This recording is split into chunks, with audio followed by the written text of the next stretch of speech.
We're looking at 10 of the best rogue decks to play in July 2023. If your favorite deck wasn't on this month's top 10, it might be included today.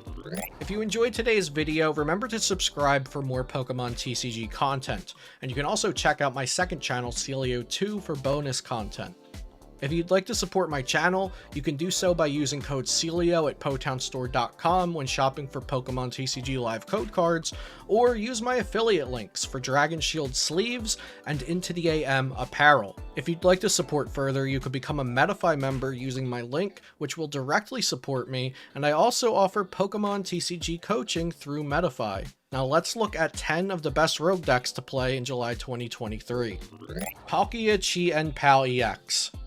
This deck resembles older Palkia V-Star decks and focuses on consistently stringing together efficient attacks turn after turn.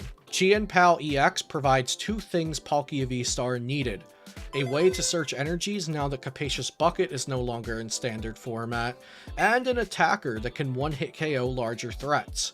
Anthony Perez took this deck list to an admirable top 32 at NAIC, and I think this deck is definitely a bit underrated right now. This list plays a total of 8 cards which switch your opponent's Pokemon, 6 of those being Boss and Cross Switcher, which select the benched Pokemon that comes up.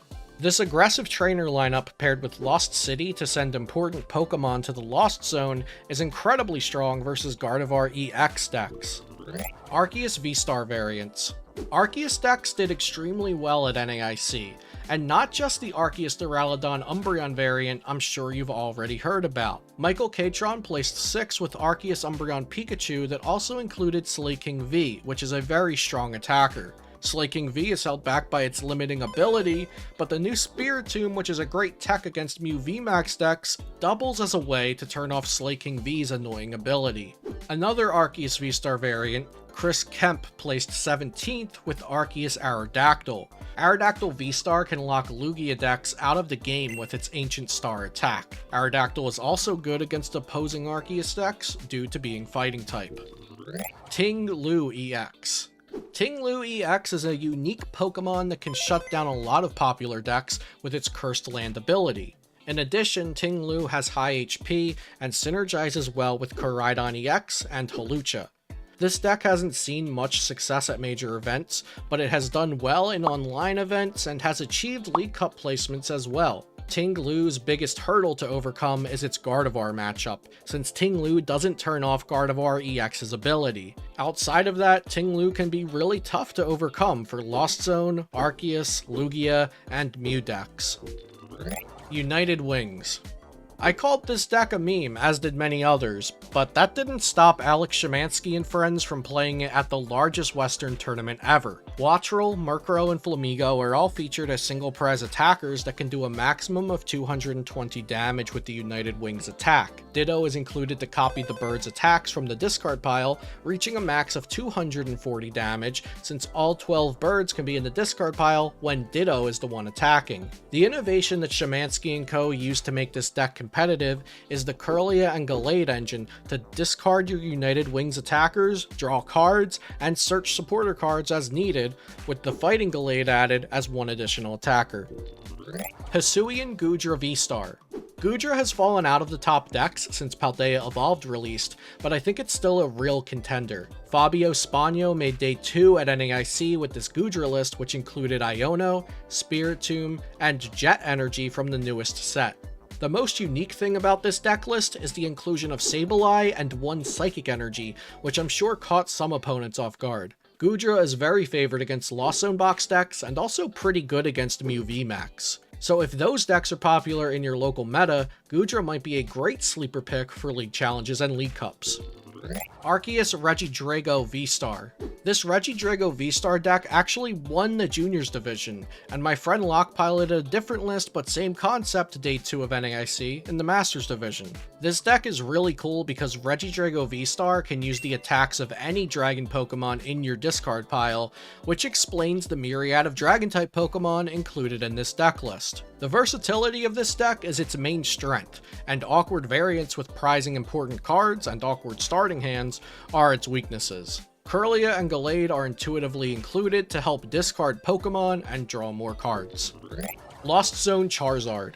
Lost Zone Box is still alive and well at the top of the metagame, but competitive players have all but given up on the Sableye Charizard focused version of Lost Zone Box. Pedro Torres still hasn't put the deck down, and I don't blame him with how well it's worked for him. Pedro finished top 256 at NAIC, and has also been cleaning up in his local circuit with this Sableye Charizard deck list. It notably includes Luxray and Reversal Energy to deal with Lugia V-Star efficiently, as well as Milotic to protect your hand from Iono, Judge, and Roxanne. Radiant Charizard does 250 damage for 1 energy, and that will never be bad. Gengar VMax.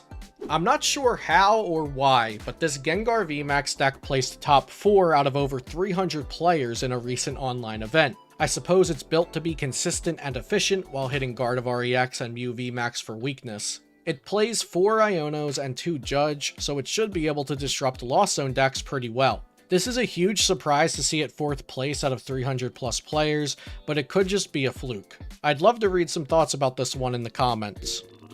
Meridian Regieleki VMax. Meridian isn't exactly a rogue deck, but it wasn't in my top 10 decks this month either. It's a pretty known quantity, but it's not highly rated or very popular. Caitlr TCG shared their undefeated best of 3 League Challenge victory with a new Meridian deck list, featuring 4 Iono and 2 Bravery Charm, which should both be notable upgrades for the deck. This is your classic fast and strong deck that doesn't do much other than hit big numbers, and sometimes that's enough to get you there. Reversal Gardevoir.